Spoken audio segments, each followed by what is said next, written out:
99 out of 100 times that animal's going to stop on their own, but they're going to stop relaxed. They're going to stop oblivious to you even being there, and they're going to be looking around. They're going to be distracted. They're not going to be looking for you.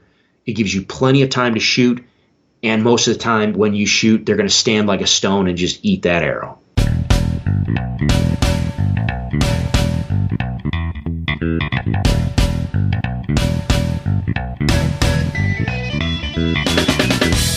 Welcome to the Hunt Backcountry podcast, presented by Exo Mountain Gear. This podcast and the gear that we produce at Exo Mountain Gear share the same purpose: to make you a more capable, confident, and successful backcountry hunter. Straight to the point, no fluff, and no BS. This show is all about providing you with valuable information from experienced hunters. To learn more about the podcast or about our backcountry hunting packs, please visit exomountaingear.com. Why is it when you're in the elk woods that you call it a bull? Sometimes he comes charging in, sometimes he ignores you altogether, and other times he turns and heads in the other direction. Was it just that you were a bad caller? Did you really just not sound good? Or maybe you said the wrong thing to that elk. I mean, elk certainly have to have a language. There has to be some meaning behind the different elk vocalizations. Our guest tonight is Chris Rowe, and he's a wildlife biologist that has studied elk for decades. He helps us break down the language of elk, and not only how to sound good, but more importantly, what to say in certain situations. I think there's a lot of value in the information that Chris has to share with us tonight, and I'm excited for you guys to hear it. Before we dive into the show with Chris, I want to thank Zach Lundy for the review in iTunes. Zach, we want to send you some Exo Mountain Gear swag, so please send us your shipping information to podcast@exomountaingear.com. Listeners, if you want to be entered into these giveaways, it's really simple. We just want to hear from you. If you can leave us a review in iTunes or Stitcher, wherever else you're listening to this, that'd be great. You can also contact us directly to podcast@exomountaingear.com with any questions, comments, or feedback. All right, let's dive into this show with Chris Rowe from Rowe Hunting Resources. Chris, welcome to the Hunt Backcountry podcast. Thank you for joining us. Absolutely. Thanks for having me. Yeah, we just, we're talking for almost 15 minutes. I thought we better just hit record before we talk for an hour and then forget to actually do a podcast here. Once you get talking hunting, it's easy to let the time go. Exactly. And I'm not usually one of few words anyway. So. Well, good. I'm glad you have a lot to share. We're excited to hear it. Yeah, I mean, this is overdue to get you on the show. We're really excited to do it. We've had listeners of our show request to get you on, so we're finally getting that done. Great time of year to do it, preseason here. But to start with, maybe for some listeners who are not familiar with you or with the resources that you have out there in terms of elk hunting, just go ahead and give us an intro, give us a background. It'd be great. Yeah, sure. So like you said, if you're not familiar with who I am, I'm a wildlife biologist specializing in more behavioral ecology.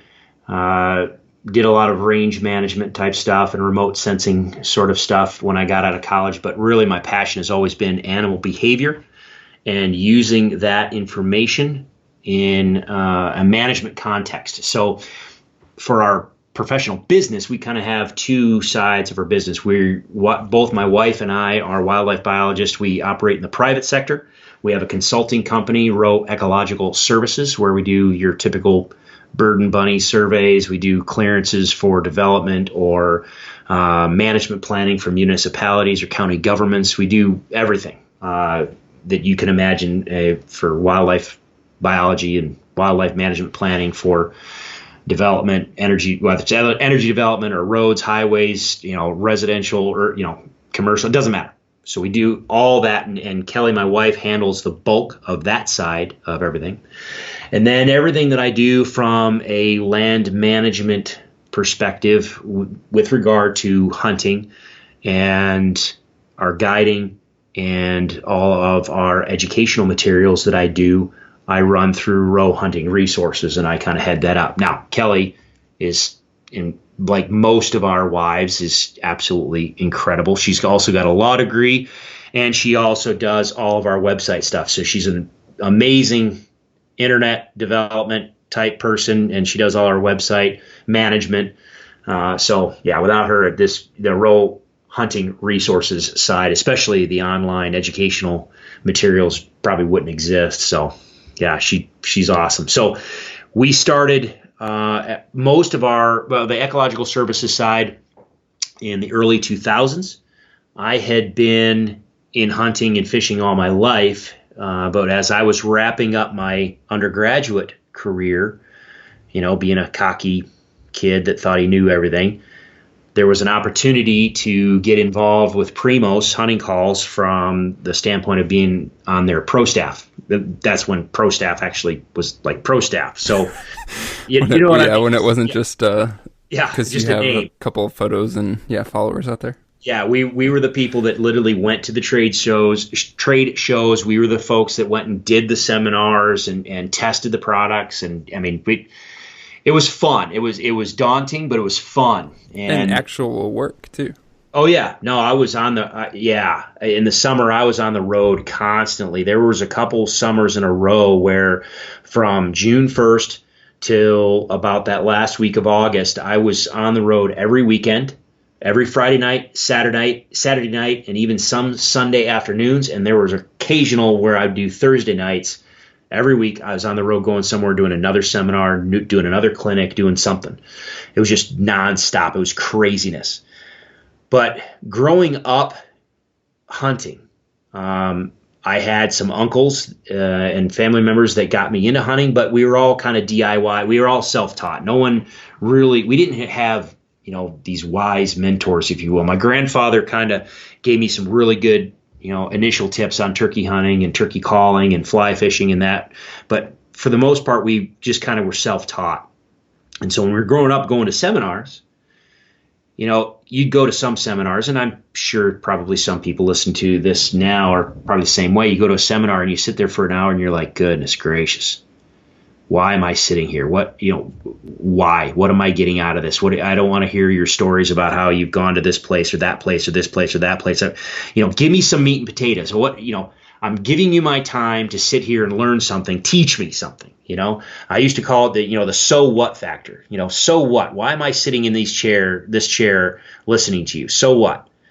So all of a sudden now I'm the Primos guy. I'm the guy doing the seminars. So it's like, oh yeah. So what? Now people are listening to me. Yeah. So I better have something of substance. And so, beyond your typical, this is how you run an elk mouth, mouth diaphragm. This is how you run a bugle or whatever. I started incorporating my behavioral ecology and biology stuff that I've done and the research that I've done with elk into those discussions in the seminars, and people loved it. And so I just continued.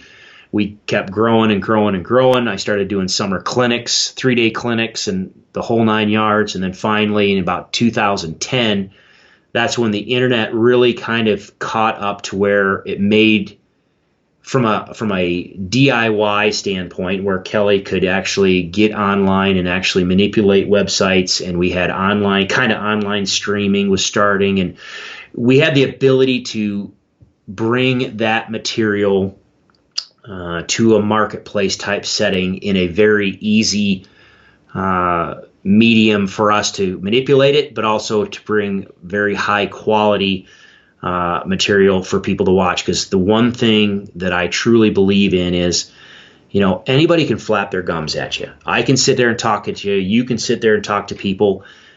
But when we're talking about vocalizations, communication, behavior, and we're talking about behavioral ecology and those type of principles, the best teacher is to sit there and literally watch the animals do it themselves so you can see it. So that's always been kind of the foundation for what we've wanted to bring with the Rowe hunting resources, educational materials online.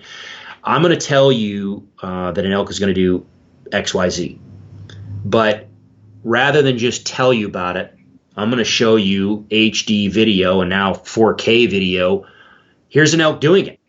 Here's she doing this, or here's he doing that, or you can watch this bull bugle.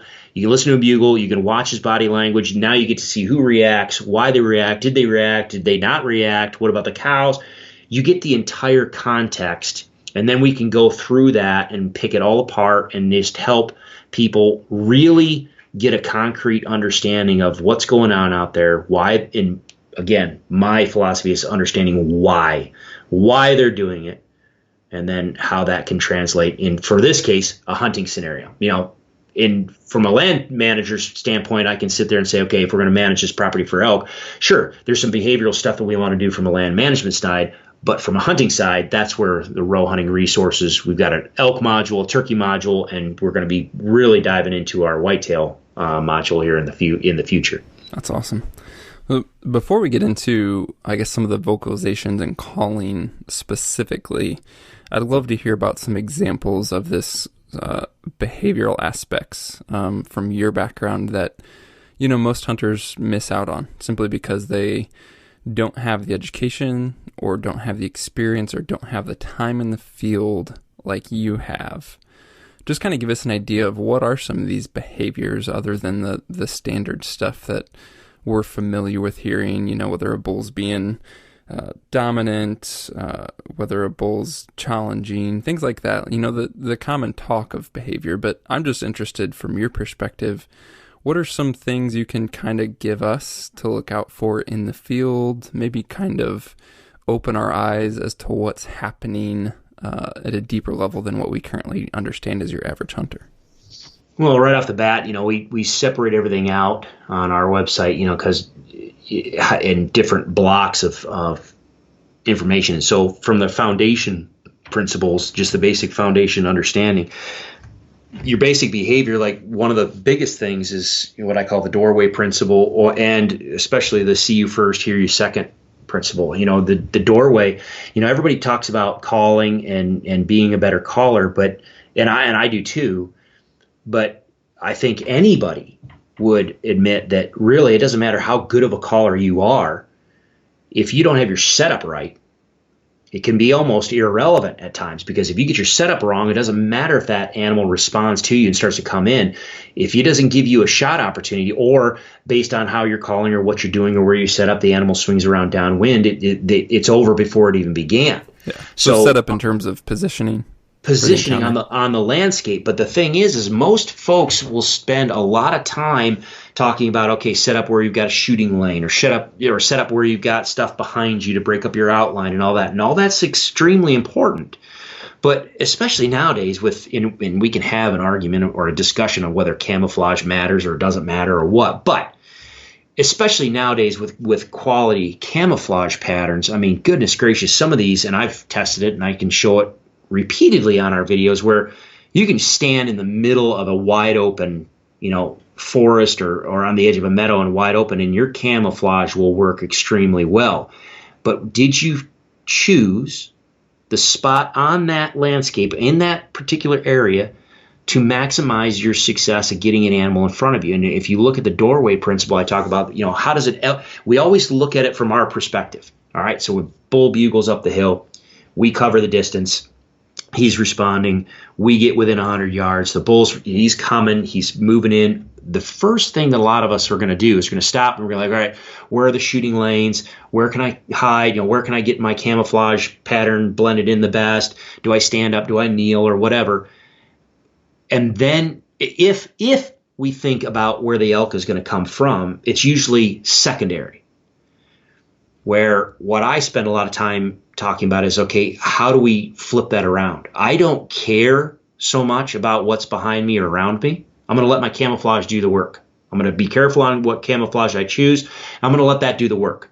If it's doing its work, I don't need to worry about it. So I don't. And then from a standpoint of shooting lanes, I'm going to choose those shooting lanes that are going to put me in front of the place where that animal is going to naturally stop on the landscape by themselves. And they will. We all, and it's not rocket science. That's the thing, is a lot of the stuff that I talk about is not, some of it is I don't want to say ground, anyway, some of it is unique, I should say, but other stuff is not. And it's like this, people talk about all the time, well, the bull came in, but then he hung up at 80 yards. I'll guarantee you 99 times out of 10, 99 out of 100, the bull hung out because he stopped in what I call that doorway, the natural area where those animals are going to move across their landscape, and they're going to expect to be able to visually engage whoever they're hearing. You know, animals are moving across their house just like we move across our house. And I give this example all the time. If our wives or our girlfriends or boyfriends or whatever, significant other, our kids if we're in the living room sitting watching TV and someone calls to us from the back bedroom, we don't go to the garage looking for them, again, unless we're trying to avoid them, right? So we know our house. And when someone vocalizes from a different area of our house, we know where that is. We know it's in the back bedroom, and we know that if we get out of our chair, we go around the corner, up the stairs, down the hall, turn the corner, and we go to bedroom number 2, that is where that individual is vocalizing from. But here's the question. Do we march right into that bedroom and walk straight up to the individual and stand right by them and then ask what, or, okay, what do you need? Or, do we ask for clarification? Or do we get out of our chair, travel all that way, and then pause? Whether it's slightly, whether it's subconsciously, it doesn't matter. Do we pause in that doorway of that room and initially search for visual confirmation of where that person is? It might take us a millisecond, but if you think about it, we do that. We'll get to that doorway, we will pause, we will look. If the person is in sight, our brain can instantly, we see them, we see what's going on, and if it's, say they're trying to move a dresser, we don't need to ask what's going on. We see you, we see what's going on, I know what I need to do, and we just continue to move in. Whereas, if we walk in, we know that they call from that back bedroom, and we get to the doorway, we take a couple steps inside, what do we normally do? Most of us are going to probably pause, and then we're going to vocalize. Hey, where are you? Oh, I'm in the closet. Okay, now I need to move forward again. I get to the doorway of the closet. I pause, and I look. We want to make visual contact with the person that's talking to us. Elk are no different. And so if they're in their bedroom, bedding area, and we're calling to them from their kitchen or dining room, that meadow or wherever they're feeding, or we're traveling down that hallway, the travel corridor headed between these, if we are in their house and we're vocalizing, they know where we are. And because they know where we are, and based on whatever they're hearing us say, whether we're bugling, whether we're cow calling, or how we're cow calling, based on what they hear, based on where they hear it, it instantly puts an image in their brain, and they know what to expect and why it's occurring. And if they're going to respond, we have to understand they're going to travel across their house exactly like we travel across our house.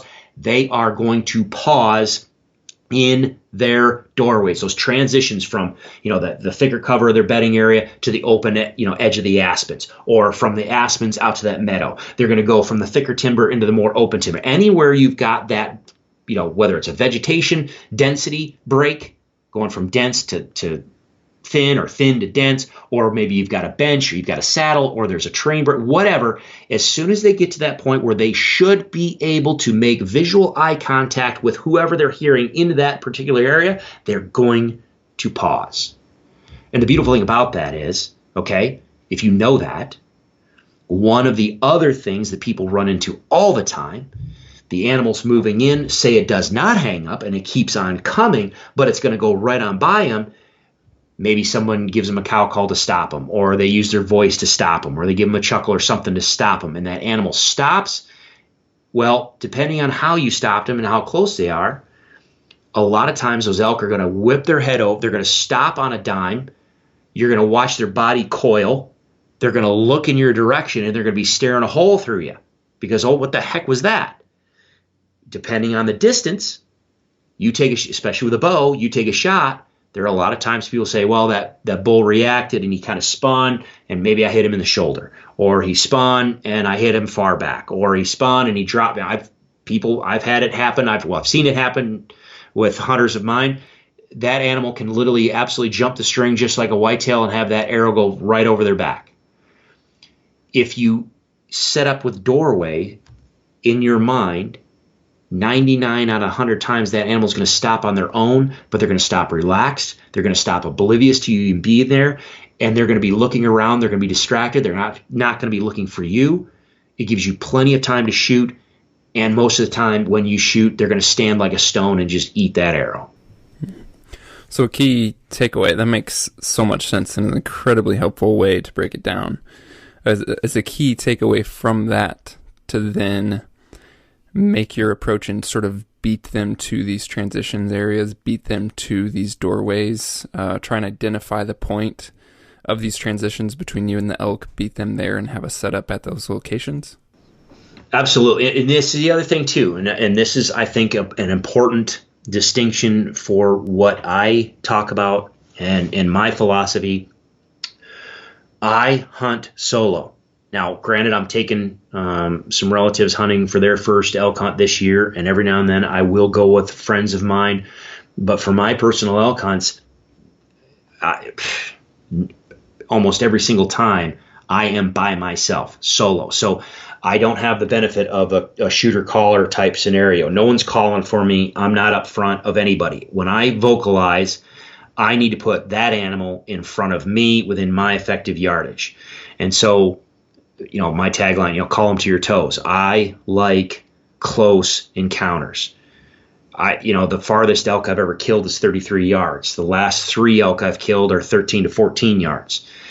I enjoy the game of manipulating what they see, hear, and believe and putting them right smack in front of me. So, yes, the doorway principle for me is absolutely critical. But you got to keep in mind, there's so many, and I show this on a lot of the videos we do, there's so many little places. Sometimes all you need to do is put a big thick patch of brush behind you or next to you, or, between or on the other side of where you are and where the elk is coming from. So that way, if you think about an elk, maybe it's a cow elk. If you're cow calling and you're portraying yourself to be a cow and maybe a calf, well, you could have a thick chunk of oak brush, or you could have a thick bunch of serviceberry or young aspens or young pines in some of the, regen areas. You could have a thick bunch of crud that you could put behind you. Well, there could be a cow and a calf on the back side of that animal can't see. It might be a wide open meadow,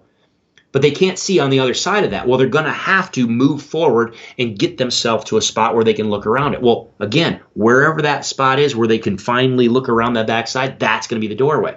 Well, depending on how you set up on the landscape, you can manipulate where those animals are going to stand in front of you extremely, extremely well. It takes practice. I help people identify it, but it takes practice. But my gosh, when you start doing that, it is amazing. And it doesn't matter. See, that's a beautiful thing. If you're a solo hunter, it works great. But the same thing goes. If you're a 2-person or a 3-person caller type setup, you got a caller or 2 behind the shooter, you put that shooter in the doorway and then you get the caller's spot, it's over. It's done. Because that animal's going to pause in the doorway and then it's going to continue on through. So not only do you have a shot opportunity when they pause in the doorway, but you have a shot opportunity as they pass by you. Yeah, that's exactly how I killed my bull last year. Yeah, absolutely. And again, from a standpoint of, it doesn't seem like rocket science. It's really not.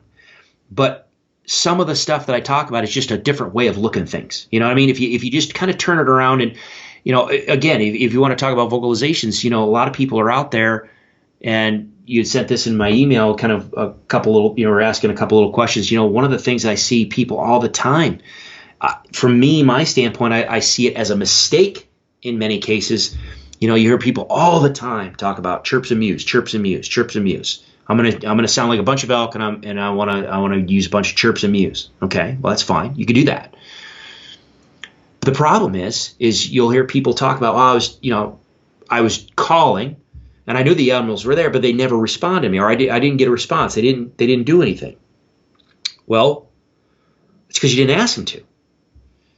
If you understand what the chirps and mews actually are, those vocalizations don't talk to anybody outside of the group that those animals are in. So say you have 4 adult cows and 4 calves. All right, you got 8 animals. If you hear chirps and mews going on, chirps and mews, by definition, are short, very short. They're just contact vocalizations. Those vocalizations are geared towards the individuals in that group, those 8 individuals. So if there's a bull 200 yards away and those cows and calves are chirping and mewing between each other, they're not talking to the other elk out there. So it makes sense that, especially if you're going after a mature bull or a herd bull with cows, absolutely it makes sense that he didn't respond to you or the cows didn't respond to you. You didn't ask them to. Now, a younger age class bull might come smoking down the hill and come barreling in. Behaviorally, if it's a younger age class bull, especially a 2.5, maybe a 3.5-year-old bull, well, they are still young enough where they need a safety blanket. They want to be with cows and calves. And a lot of times they're the bulls that get run out of the harem that a dominant bull or more an older age class bull is going to be controlling. So they get pushed out. And so if they hear cows and calves talking and they don't hear a bull, behaviorally, from a social construct standpoint, they want the safety net of an adult cow and a calf group. They want that safety blanket. So they're going to run in just from a behavioral standpoint. But even if you're dealing with a 3.5-year-old bull that says, hey, maybe I'm failing my oats and I want to breed, again, they're a visual species. I talk about this all the time about it's sometimes in the best interest for an animal to make the move and make the first visual contact because they're a visual species, see you first, hear you second, smell you third. It's in their best interest to come running in there, make the first initial eye contact, and establish that communication with those animals. So yeah, you can have some of those bulls come running in, but again, you're not asking them to. You're not telling them anything. And so people get frustrated saying, well, I sound like a bunch of elk. Okay, what were you saying? Well, I was just chirps and mews. Okay, if you're going to do that, then you bet, if you want to be successful on that, you're going to have to be very careful on where you set up and what the context of the visual imagery that you're portraying. So if you're setting up next to a feeding area during the typical time, either early morning or in the evening where maybe animals are going to be out there feeding, okay, well, that makes sense. But in that case, if all you're doing is doing chirps and mews, all you're doing is you're putting in their mind that, hey, there's a group of elk down there. But now you're leaving it up to the bull whether or not he wants to and it doesn't even matter whether we're talking about hunting bulls or for those people that say, I don't have a bull tag, I just have a cow tag. Whether it's early season or late season, doesn't matter. The animal that you're trying to call, quote unquote, to, you're putting the decision-making process in their shoes or hooves, so to speak, and it's up to them whether they choose to want to be in that group or not. Sometimes they don't. So, a lot of times these little behavioral things make a huge difference right off the get-go, predisposing whether you're setting yourself up for success or setting yourself up for failure. This episode of the Hunt Backcountry podcast is brought to you by Hoyt Archery. Did you know that Hoyt, one of their standard tests that they do on all of their bow designs, is to intentionally dry fire their bow?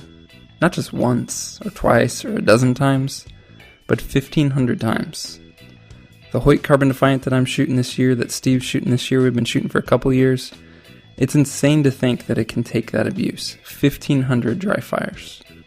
Not only is the Carbon Defiant lighter than aluminum bows, it's also tougher. But their aluminum bows, they're strong too. They go through these dry fire tests as well. You guys go check out hoyt.com/IamDefiant. It gives you all kinds of information on why you should consider the Hoyt Defiant for your next bow purchase. Check them out.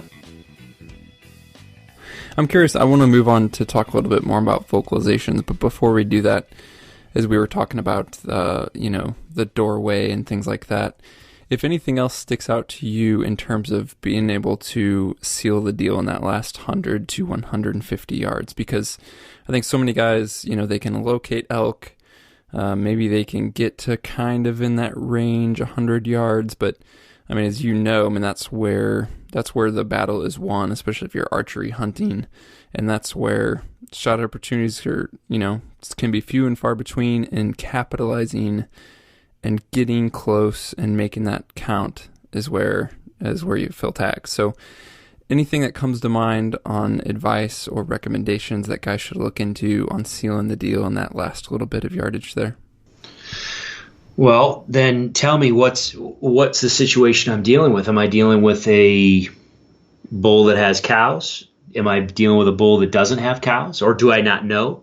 Am I in an early season scenario? I mean, see, I'm kind of needling you here, because that's the thing. A lot of times these little subtle things actually make big differences on the tactics and the approach that I take and the calling strategy that I take. So if I'm dealing with early season, and I'm literally just uploading a new video to our out module tonight on some vocalization stuff and building some more that should hopefully be released this week. People, I mean, right now especially, I don't know if anybody's listening and you're headed to Colorado, you know that this year the archery season starts early. It starts August 26th. Anybody that's hunting Utah, goodness gracious, your Utah seasons start early. So a lot of times you may be dealing with a situation where you don't have a bull with cows yet. Now, in some cases, those bulls may not even be interested in cows yet. Maybe they're interested in other bulls. If we're talking super early, like the Utah guys and some of our Colorado hunts, especially in the high country, if you get up there and you're finding those bulls are still in their bachelor groups, yes, cow calls may work for you, but if you all of a sudden you get out there and use cow calls and you're not getting the response that you think you should, don't hesitate to switch over to subtle. Again, we're not talking about challenge, what people call challenge bugle, what I call dominant bugles, but we're not talking about challenging, but bull vocalizations. There's a pile of different bull vocalizations that you can use, subtle, that stimulate that curiosity and interest. You may find that early season, when the bulls are not with cows, they may actually respond better to other bull vocalizations in close than they actually will to cow vocalizations, because they're more interested in figuring out their pecking order. So contact bugles, whines, moans, even some huffs.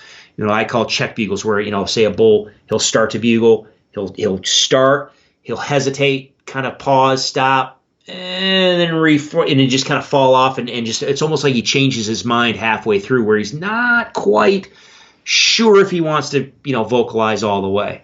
All those type of subtle things can work awesome on early season bulls that are still just either in their bachelor groups or just breaking up out of their bachelor groups. But likewise also, if those bulls are starting to split up and you think that, and all of a sudden you send out a lost mew and he responds, bam. All right, he's interested in the cow vocalization. All right, great. For me, I talk about all the time, and whether it's the website or our strategy app, you've got passive strategies, targeted strategies, or aggressive strategies. And it doesn't matter if we're talking about bull vocalizations or, bugling or bull vocalizations, or whether we're talking about cow calling and cow vocalizations. You can be a passive, you can be targeted, or you can be aggressive. My moneymaker is always a targeted strategy. Now we, in a targeted strategy, we leave the realm of, conversation that's just inside of, the tight-knit little group that we're with. And now we're talking to animals outside of our group. We're talking to animals that we cannot see. We're talking to animals that we want a response from, or we want an action from. Lost mew asks for a response, what I call assembly mews, which flips at 180 degrees, that tells the animals, I want you to come to me. And so when you get, especially early season, if you stumble on a bull or you find a bull and he's interested in cow vocalizations, I never mess with a passive strategy. Just jump right in, give him a lost mew, get a response, open that level of that line of communication. Make sure you can work your way in, like you said, about that 100, maybe 150 yards. And I'll do that with lost mews. I'm going to seek him out. I'm going to make that move. And we can talk. There's a lot to be talked about as far as a lost mew and what it means and what you're asking for. But as soon as I'm getting into that 100 yards, 150 yards, I am going to flip that sucker around. I'm just going to start feeding him assembly mews and say, I want you to come to me, and I'm going to stay right here. And again, 90% of the time they're going to just, and they may not bugle at you. They just might come in and mew at you. Just meh, meh. as he just kind of walks in, and he's just going to sneak in and eat an arrow. So, yeah, I love the early season, and if I choose my own hunts, I always am out there the first 2 weeks of season because I really do enjoy catching those bulls before they get locked down with cows. And even for those folks that have a cow tag, if you have a cow tag, early season, appeal to that maternal instinct. If you use mature cow sounds constantly, don't be surprised to watch those cows turn around and walk away. Whether it's just themselves, them and their calf, or maybe it's a couple cows and their calves and they're by themselves and they walk away, or really more importantly, and you see this all the time, or maybe you don't see it, you hear it. You've got a bull bugling, you cow call, he bugles at every single thing you give him, but he just seems to walk away. He just keeps drifting away further and further and further. People all the time are like, oh man, I must have done something, or he must have smelled me, or no. If he's responding to what you're saying, 90% of the time, he likes what you're giving him. He's interested in you. He's interested in your calling. He believes that you're a cow, and he wants you to be with him. The problem is he probably has a couple cows, and that cow's like, nope, I want no part of her. And she's going to leave. A lot of people focus on the bulls and their urge to breed. A lot of people overlook the fact that a cow has that same level of intensity on the need to breed. But unlike bulls, us guys, the more the merrier. The ladies, it's personal. Cows, she doesn't care if all the other cows on the mountain breed or not. Dang it, she is going to breed. And so a lot of times it's in her best interest to protect her bull that she's deemed worthy, that she has chosen to stay with. She's going to protect that bull, and she's going to protect her selfish interest in being bred as soon as she comes into heat, when she cycles. And so she hears another adult cow sound, she's going to turn and walk away and pull that bull with her. However, they all have a very strong maternal instinct. Whether it's their calf or not, they are very drawn to making sure the young are taken care of. And so for those people that are hunting early season and they're dealing with a situation where a bull is locked down with cows, or if they have a cow tag and they're trying to call those cows in, lean heavy on the lost mews, the lost calf mews, those high-pitched lost calf sounds. That'll pay much, much better dividends than trying to sound like a mature cow. Yeah. I'm curious, in the early season situations that you've been talking about, and potentially if the elk are more quiet on themselves, how are you initiating vocalizations if necessary to locate elk? Are you using location bugles, or are you doing cold calling setups with these lost mews? How are you getting this process started if you're not visually finding elk and they're being quiet in terms of their vocalizations early season? All the above. You nailed it. And I don't mind people saying location bugles. I mean, that's pretty standard in the industry today. You'll hear me if you take a look at my stuff, it'll always be a contact bugle, because the thing is, those same vocalizations, those high pitched, just those high pitched, high whistly. Now, we're not talking about the growly, the gravelly, what people say challenge bugles or dominant bugles. We're talking about those contact or location type bugles. Those vocalizations can be used for many more reasons than just locating. So I always call it a contact bugle. But absolutely, if I'm going to start out, a lot of times, if I am in an area that I'm familiar with, so I am familiar with where the elk usually are, I am familiar with where the elk typically feed, that type of deal. A lot of times I'll try to get into camp a couple days early and just kind of really, just sit on a ridge and just listen. Or if I'm in the high country, I can sit on a ridge or sit on a point and I can glass and I can watch. If I can glass and I can watch, then I will absolutely, I'll spend a couple days if necessary, just never even dropping down in after them. I'll just sit and watch and pattern them. Just what is their routine? Where are they coming out of the timber? When are they going back in? Where are they getting water? Where are they bedding? Where are they feeding? How many are out there?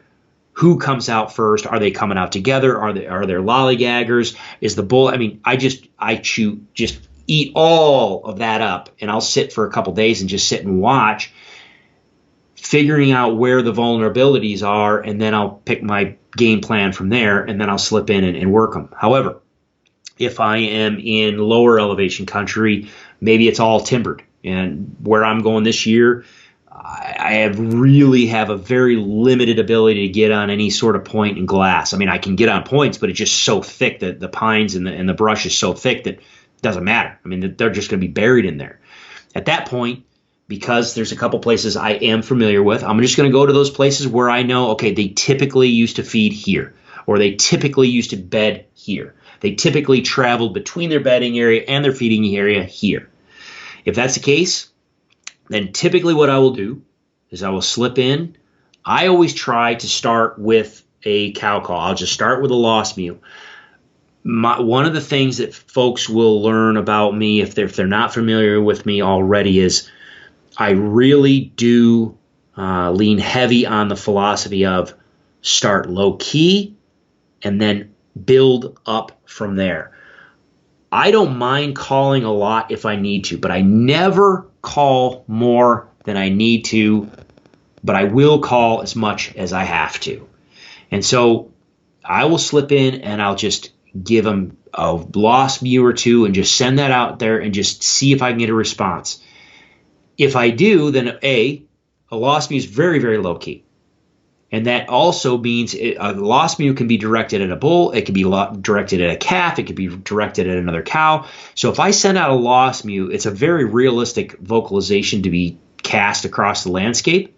But if a bull bugles at it, I know right then and there, dude, he's interested in cows. Bam, he just responded. Okay, well, I'm going to feed him cow calls. But if I send out a lost mew, get no response. Send out a few more, no response. I'm going to give it a few minutes. I mean, and depending on the day, it's one of those days where the squirrels are running around, birds are singing, everything's alive, then maybe I don't wait that long. Other days where, you don't even want to step on wet grass because it's so quiet. Maybe I'll wait 15 minutes. Maybe I'll wait 30 minutes. And then I'll switch over to a contact bugle. Another thing that I try to do is I'll separate things out into level 1, level 2, level 3. And all that is a differentiation on how intense am I calling. So level 1, very, very low key. Level 2, moderate intensity. Level 3, I'm going aggressive. Okay, so I might just start out with just a level 1 contact bugle, just send that out there and just let it hang and just let it soak. Just see what response I get. I'll let it sit for several minutes. If I don't get a response, I'll step up maybe to a level 2 where I'll add a little bit more intensity to that vocalization, saying, hey, I'm looking for a response. Dang it, somebody give me a response. I'll let that soak. If nothing responds, I'll step it up to maybe a more aggressive contact bugle. Maybe add some chuckles in there, say, hey, dang it, I really want a response. Someone respond to me. If I don't get anything, at that point, I'm moving. I'm going to move. I'm going to move up the ridge. I'm going to move down the valley. I'm going to move to the other side of the bowl, whatever. I'm going to move. And the reason why I'm going to move is because if you think about an elk, if an elk is out there seeking a response from someone else, they're not going to just stand like a stone in one spot on the edge of that meadow and call for the next hour. Not if they're seeking a response. Now, if we're talking about, I want to simulate a cow and a calf or a group of cows and a calf just feeding there, that's completely different. That's a passive strategy, completely different. But if I'm trying to locate animals, prospect, I'm going to cover country. I'm going to move. I'm going to be just like an elk is going to be. And they're going to move. They're going to seek. They're going to travel across the landscape until they make contact with another animal. Now, the one thing we don't have is a nose that can pick up. But yeah, if we're really close to another group of animals, we'll smell them.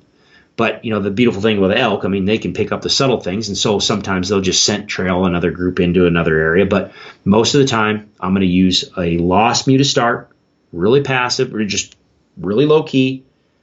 I will step up from there if I need to, and I'll maybe move to bugles. And then I'll move. Now, if a bull bugles, you say I start out with lost mews, get nothing. And then all of a sudden I give him a contact bugle and bam, he responds. Okay, now I know. A, I started the conversation. B, he was more interested in this other bull that he didn't know was out there, the strange bull that's out there on the landscape, than he was a cow. So from there on, I very well may lean heavy on the bull vocalizations as I continue to move in. But I always leave myself room to accelerate or increase the intensity or the aggressiveness of my calling. I always start low and then build high if I need to. Yeah, that's a great breakdown. Oh, can we go back to something you mentioned earlier about transitioning from that lost mew to more of the assembly mew once you close the distance and you're trying to then call the elk into you? Can you talk a bit about the differences in the characteristics of those vocalizations? Yeah, most people know what a lost mew. Well, I apologize. I assume there's probably you probably have a bunch of beginner hunters that are your fan base as well. So yeah, we have everybody. Yep. Yeah, exactly. So I apologize for jumping at. So a lost mew. You'll hear people talk about a lost mew all the time, and typically a lost mew is going to hold the high note. So yeah, so high and then drop off kind of quickly at the end. The beautiful thing about a lost mew, if you really become a student of elk and their vocalizations, you'll hear lost mews delivered, well, I guess 4 ways. 2 different ways, 2 different styles. So, meaning a cow can give a lost mew either with her mouth open, or she can give a lost mew with her mouth closed, sending all the sound out through her nasal cavity. Okay, that's going to change the tonal signature of that call. All right, one's going to be louder, one's going to be softer, but there's going to be a nasally little tonal difference. Likewise, however, a lost mew can be delivered where it just holds the high note and then just drops off quickly to the low note. Yeah. Or, especially with calves, you'll hear this all the time, where they will just punch or emphasize the high note and then fall off quickly at the end. Okay?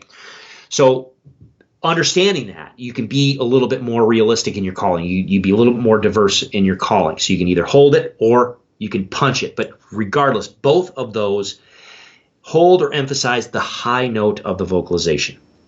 That's asking for a response. All right? An assembly mew is generally done by a mature cow, oftentimes the dominant cow in the group. Now, if it's a cow talking with her calf, obviously, mom talking to her child, I want you to come to me, she's going to use an assembly mew. But if an assembly mew is given across the landscape from a dominant cow, she can do that for, a dominant lead cow will do that for the rest of the group. Hey, guys, I want you to come to me. Flip that call 180 degrees. So it's just the opposite. Short on the high note, long, drawn-out low note. Yeah. Okay? And it can be a variety of pitches. It can be a variety of lengths and how long that draws out. For me, by far, to this date, there is no other call or call manufacturer that has perfected the ability for a hunter to emulate the assembly mew than the Primos hyperlip double with the tone converter attached. You do an assembly mew with a Primos hyperlip double with a tone converter attached, you will flat nail it. Nail it. But that assembly mew says it's not asking for a response now. It's saying, I want you to come to me. I don't care if you respond to me. I don't care if you vocalize at me. I don't care what you do. I don't care if you skip. I don't care if you twirl. I don't care if you roll. I don't care how you get here. I want you to come to me. Mothers will do that to the calves all year long. They will do it to their yearling bulls, but more importantly, they will do it to the rest of the group, and goodness gracious, it works great for bulls that are separated on their own. Every single animal on that landscape used to be a calf. Every single animal on that landscape has been talked to and given the assembly mew and told, I want you to come to me, your mother. and that every single animal on that landscape darn well knows what that vocalization means. And especially for those people that just want to fill the freezer, they do not care if it's a 2.5-year-old or 3.5-year-old Cytolite bull. Oh, it's money. You slip in, you get close and say, I want you to come to me. Most of the time, it's a yes, ma'am, I'm on my way. Yeah, Done.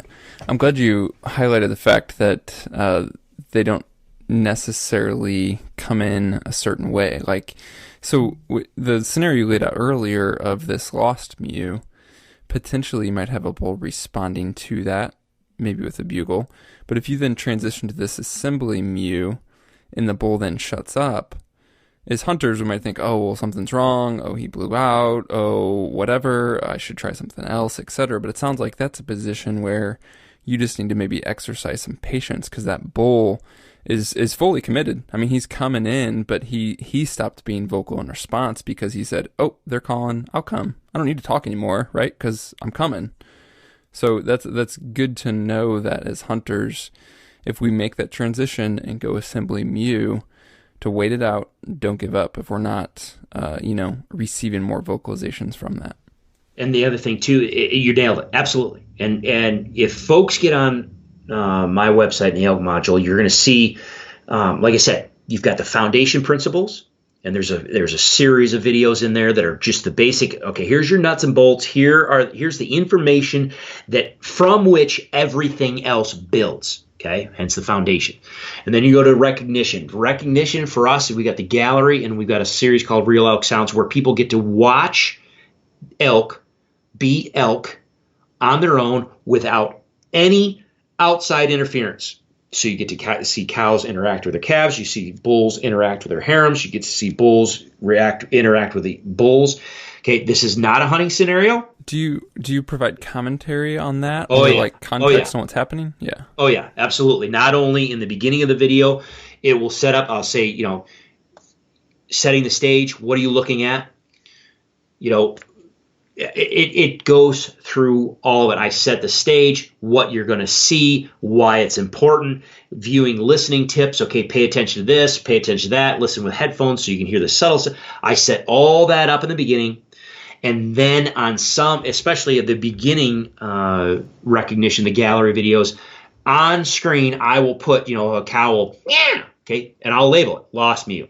She'll do it as meow, assembly mew, whine, frustrated whine, selfish mew. What I will label the vocalization so people can hear it, see what it is, and they can, so they've already gone through the foundation. They've got the nuts and bolts. They've got the meat and potatoes. Now they can see it in action. They can see it on the cows or the bulls. They can see it play out in real time with the animals themselves. Once you get to be able to recognize it, then we have the application portion where we have the Elk Hunters Strategy app, not only the app functioning tool, but also the Strategies in Action video series where we say, okay, let's take the foundation. Let's take what you've recognized and you've learned in the gallery and Real Elk Sounds. Now let's go out in the field. We found a bull. We found some cows. Here's where we are. Here's the situation. Here's what's going on. I'm going to use this strategy because of this reason. I'm going to set up here because of this. I'm going to use these vocalizations, and you get to sit there and watch me do everything that I teach you, and you get to see an animal literally be called in. So absolutely, when in that Strategies in Action series, that is one of the things that I always point out. There are some videos where it's literally 6 minutes. Like I'm thinking of one right now. I call it 108. It's a bull that was ear tagged as part of a movement study in this particular area. He's got an ear tag in his ear. It's number 108. Literally, from when I set the camera down and I make my first vocalization to the point he's standing 7 steps in front of the camera is 6 minutes. That's it. It's right now. Whereas I have other Strategies in Action videos that are literally 55, over an hour, and I let the thing run in real time because what you just talked about is so important. I let these videos run in real time so people get to understand how much time did I actually wait between when I called and when I maybe I moved a little bit more, or maybe I called again. And in that dead zone, sometimes I'll put in there, okay, I'm still waiting because of XYZ, or do not move yet because you just heard this bull mew. And a lot of times, like you said, with an assembly mew, you're not asking for a response. You're asking for an action. So you don't expect a bull to respond or a cow to respond. Now, if they do, a lot of times, and I guarantee most people that have been in front of elk before and have called elk before have heard that typical bull mew, that flat, meh. It doesn't fall off as much as a cow mew does. It's just this more, You'll hear that, and it's subtle. You can hear it from 80 to 100 yards away. But if you hear that bull is interested, and 90 out of 100 times that bull is on his way. Do not move. I sit there and I can show you through the strategies and action videos. I'm looking at the bull through the timber, and he's standing like a stone for 15 minutes. His ears are forward. He's looking in my direction. He knows darn well where I am. He knows darn well he should be able to see something. He's just going to stand there and he's going to wait. One of the things I talk about is, if we're talking about especially cow vocalizations, again, cows don't vocalize unless they're up on their feet and doing something. There's a whole series of reasons why a cow is going to vocalize. If you're vocalizing and you're sounding like especially if you're going to, it doesn't matter if you're going to sound like a cow or if you're going to sound like a bull. That means you're an elk, you're up on your feet, and you're doing something. If you're up on your feet and you're doing something, there should be movement, and you're a big animal. So a lot of times those bulls will stand out there off in the distance, and their ears are literally, anybody that's done audio work knows you just crank the gain. Gain just increases the volume on everything, just brings out every little sound that they get. Their ears are just cranked, picking up every subtle sound that they can possibly pick up, and they'll just stand there. And it might be 10, 15, 20 minutes. And then all of a sudden you're there like, all right, well, I'm going to move for it. And here they come. They continue on their way. Just because you don't get a response does not mean they're not coming. Number one. Number two, just because you don't get a response, even if they're not coming, doesn't mean they're not standing there watching. And I think a huge reason, and I'm sure there's a pile of people out there listening to this right now that say, I was calling, the bull was bugling, and all of a sudden he shut up and he just nothing. I took 2 steps and all of a sudden the whole world just exploded. The bulls just took off and the elk just took. Yeah, because they were just out of sight. They were standing there and they were just watching. If you had a little more patience, let things play out, a lot of times they will sucker in, or they're going to say something. Most of the time, if I think a bull is there and I think he was responding, before I ever move or change position or change tactics or anything, I will shut up until I hear him vocalize, or I'm going to stop. I'm just going to back out. I'm going to go several hundred yards. I'm going to do a big, huge button hook loop, reposition on the landscape, and then I'll try. I'm not going to go forward because I can tell you right now, I can show you way too many times in the strategies and actions videos, those animals are just standing there watching and waiting. Yeah, I think that's a tough situation for most hunters, because when the action's there and then dies down, it's like, do I be patient? How long do I be patient? Do I move? Don't I move? Do I call? Don't I call? We've all, if you've hunted elk, you've been there, and it's always a tough situation. And absolutely. And the thing is, and I use this term loosely, the kind of the celebrities, it doesn't matter who's talking about elk calling and this type of stuff. Some of us, I am very fortunate. Okay. This is part of my business. And I have a very understanding wife that is very capable of handling all of our other business. At this point in my life, for what I'm doing, I essentially take the entire month of September off, and well, it's not off. It's for me, the elk module is my job, but I'm out in the field for a full month. Okay, end of August all the way to the end of September, and sometimes into the beginning of October as well. Obviously, not everybody can do that. And when I first started elk hunting, I was a college student. I was holding down 3 jobs to pay for school. That was on top of already having the Army College Fund and GI Bill. So, I mean, essentially, I was working my brains off trying to pay for college. And me and my buddy literally had weekends. We would leave campus on a Friday evening after classes.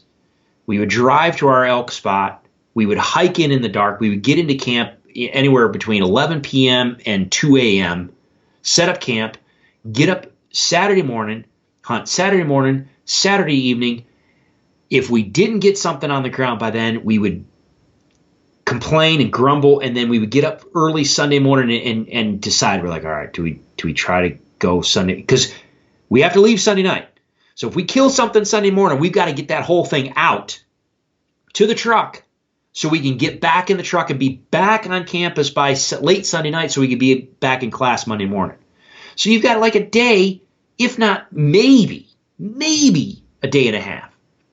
So you got a day and a half weekend to make it happen, and you're sitting there saying, okay, I heard a bull, maybe give it a couple hours and don't move. What? No, we've been waiting all year for this. We've waited 51 weeks. This is opening weekend. I want to make this happen. So, we let our eagerness, and I say desperation, not in a disrespectful manner. I mean, because that is, you feel desperate. You're like, I've got to make this happen. Well, sometimes the best thing that you can do, and I again, this is another thing I talk about. You're never going to make an elk do anything. You're not, except maybe run away. Yeah, I can make an elk run away. That's not a problem. I'm good at that. Exactly. I mean, it's a gift. Exactly. If you're like me, let me segue real quick. You know how there's some people, and I'm one of them, you have a campfire, and you set a campfire, and there's going to be one person around that campfire ring that the smoke always blows Right. to. That's me. It's just the camp. I'm going to suck smoke the entire time we have a campfire. That's just, it doesn't matter where I sit. The wind is going to switch, and the smoke is going to just choke me out. Well, I am one of those people. The same thing. I find an elk, I start moving in, I get close, and I cannot tell you. If people watch I've got a YouTube channel, and there's a video in there of me killing a really nice 5x6, and the one joke that some of the commenters really, I was fighting the wind. They don't have an understanding of how frustrating it is for me, because I am cursed when it comes to wind direction, and it is always at the most inopportune time is always going to switch. It's always going to switch and blow right at them.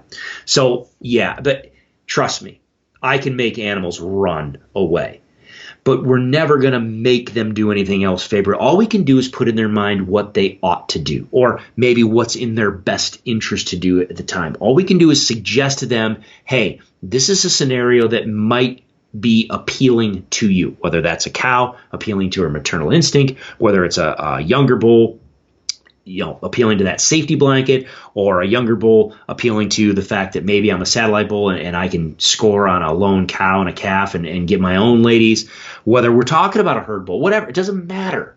All we can do is suggest to them what we think they ought to do, or maybe it's in their best interest, and then it's up to them.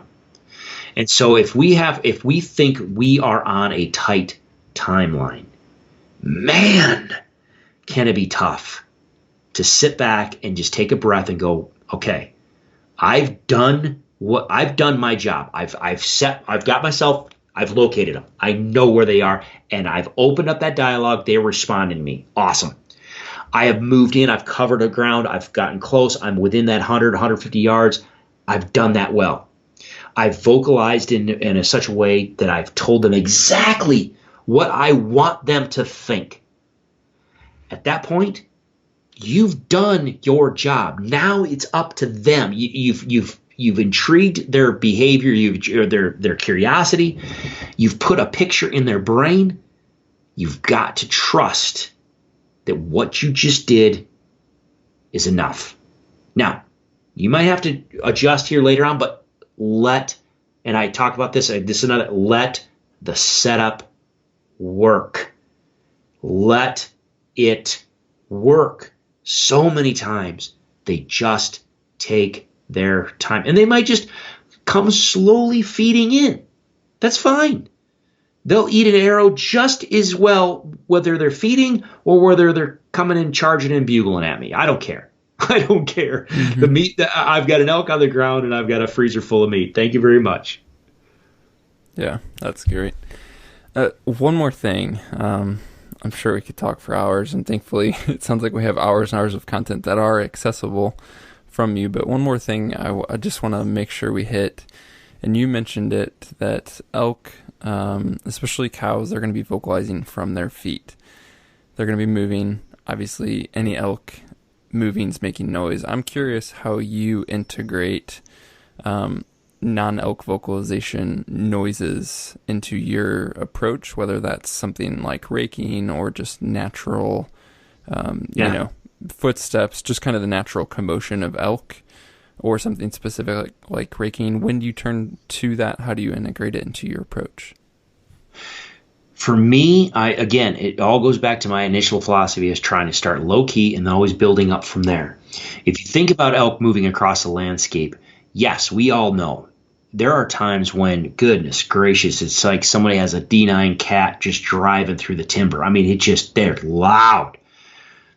But that's typically not the norm.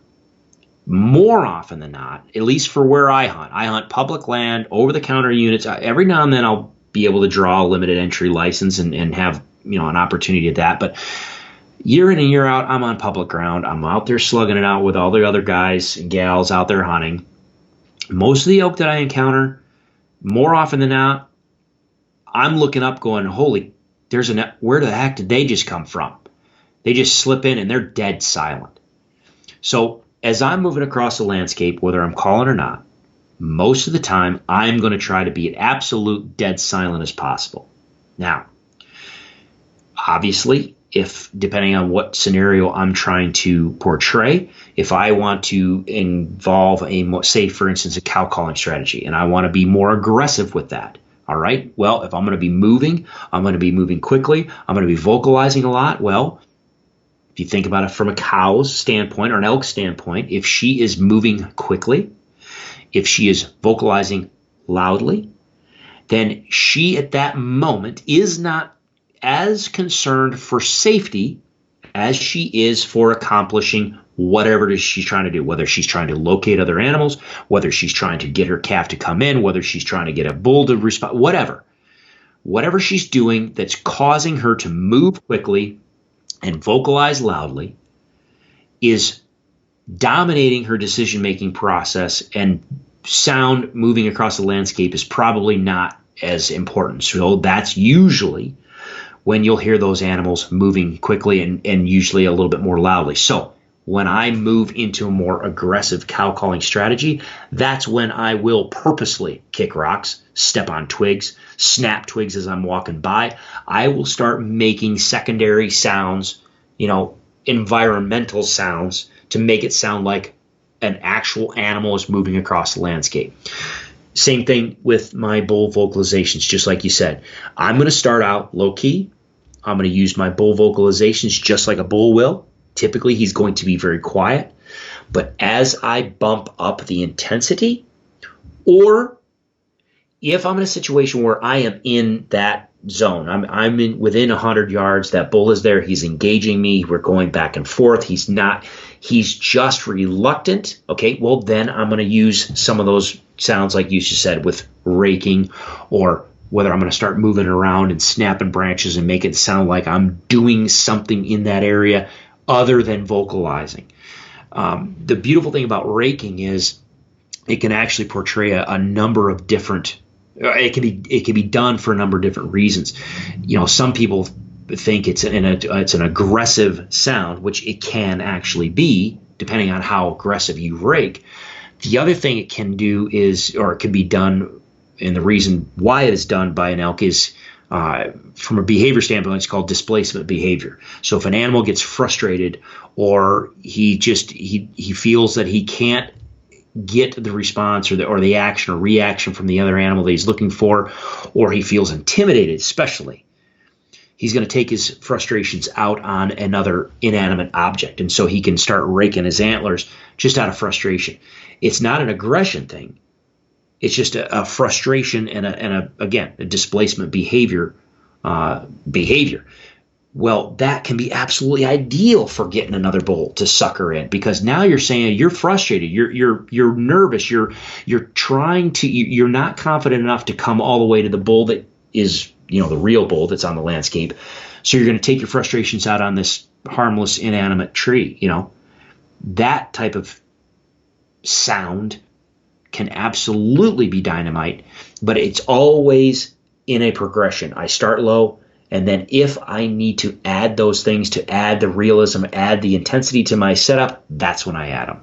Yeah, makes sense. I mean, that approach is so straightforward. I think it's helpful to keep in mind, especially as many of us hunters have heard different techniques, different approaches, but yeah, I mean, just thinking logically about this progression, keeping that in mind, and not just jumping from, these wild swings of being super aggressive and then trying some other crazy technique, but to be much more methodical about it, just overall, I think is gonna help a lot of folks.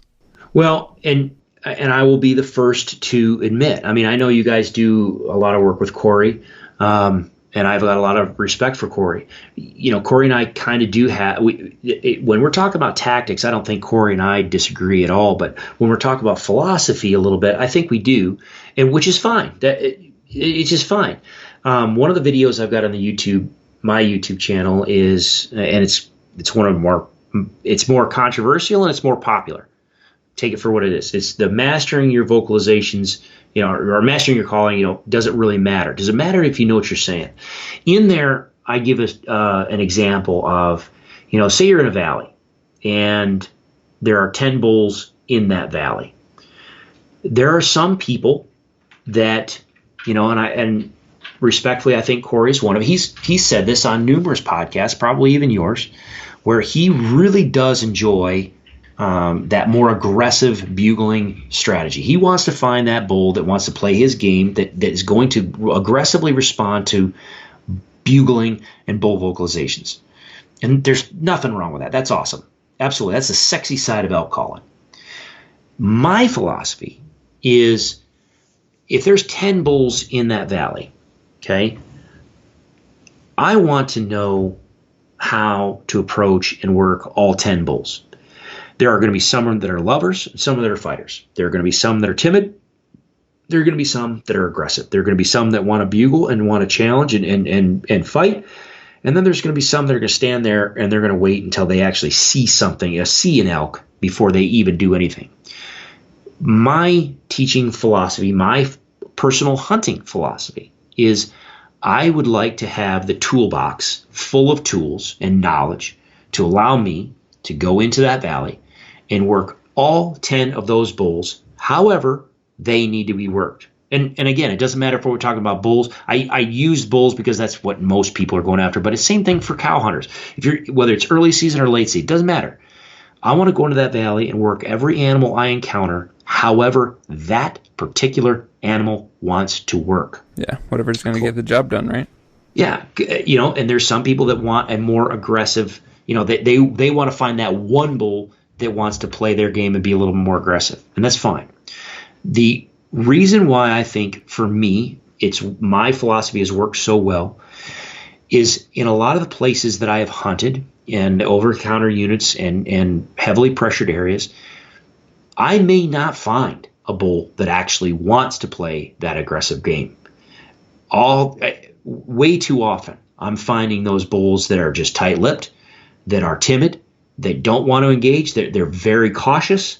So by starting low-key and building up if I need to, it has helped me engage a lot more animals on the landscape than I think if I just dove into an aggressive strategy. If you dive into an aggressive strategy, you don't really leave yourself any room. There's nowhere to go. Most of the time, you're not going to be able to take a step back very effectively. However, if you start low and then build if you need to, you've always got a place to go before you end up moving on. So it's just a different philosophy. And for those people that share that philosophy, I think the elk module Rowe Hunting Resources is good for them. And especially if you're the type of person that, if the question why is always nagging you, why does an elk do that? Why does a cow do that? Why does the bull do? Why did he do that? Why did he come in that? Why did he come over? If you are the type of person it just needles you. You just want to know why. That's what the elk module, and that's what we're about. That's what I love to do. That's my passion, and I do it from a scientific standpoint. Yeah, that's a great way to wrap it up. Where can we point the listeners to learn more about the elk hunting module and everything that you do have to offer? Sure, just rowehuntingresources.com. It's just ROE. rowehuntingresources.com, and that's our website. It's everything's video based, so it's online streaming. It's all mobile ready, and we've got at this point now more than 25 hours of video for you to watch. There's some that's just strictly instructional, and then there's a pile that's just elk. If you want to practice your cow vocalizations, you want to practice your bugling, go to the gallery. We've hours of elk just vocalizing point blank in front of the camera, so you can practice all that and see it. So yeah, go to the elk module. Just click sign up. It's $25 for 3 months or $50 for a full year. But you can also find us on the social media platforms: Facebook, Instagram, just Rowe Hunting Resources, YouTube. We've got a whole pile of stuff. Yeah, it's anywhere they look, they can find us. Perfect. Chris, thank you so much for sharing your time and knowledge with us. Yeah, you bet. Thanks for having me on. Guys, thank you so much for listening to this episode. As you heard, be sure to check out everything that Chris has to offer over at rowehuntingresources.com.